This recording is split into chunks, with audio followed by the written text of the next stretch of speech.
নূর, তোমাকে আমি নিষেধ করছি না কোনো মেয়ের সাথে কথা বলতে? কথা কইলে কি হইব? কথা বললে কি হবে না হবে সেটা কি তোমাকে কৈফিয়ত দিতে হবে? কি হয়েছে চাঁদনি? আমি তোর সাথে একটু কথাই বলতেছিলাম, এমন কেন করতেছিস? একদম চুপ থাক।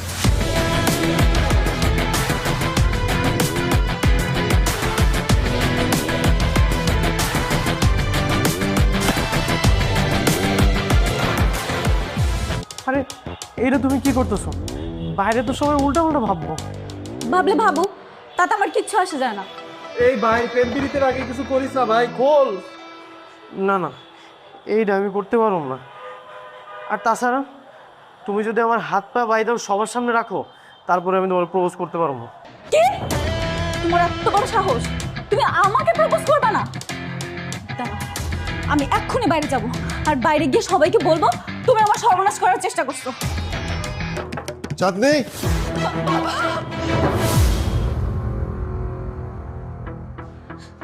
বাবা, বাবা,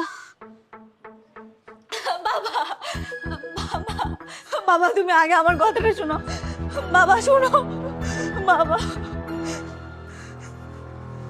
কিরে তোরা দুজন একসঙ্গে বাথরুমে কেন? বাবা বিশ্বাস করো, আমি সত্যি বলছি, আমার কোনো দোষ নেই। ও আমাকে জোর করে বাথরুমে নিয়ে গেছে। চাঁদনি মিশা কথা কইতেছে, আমি এমন কিছু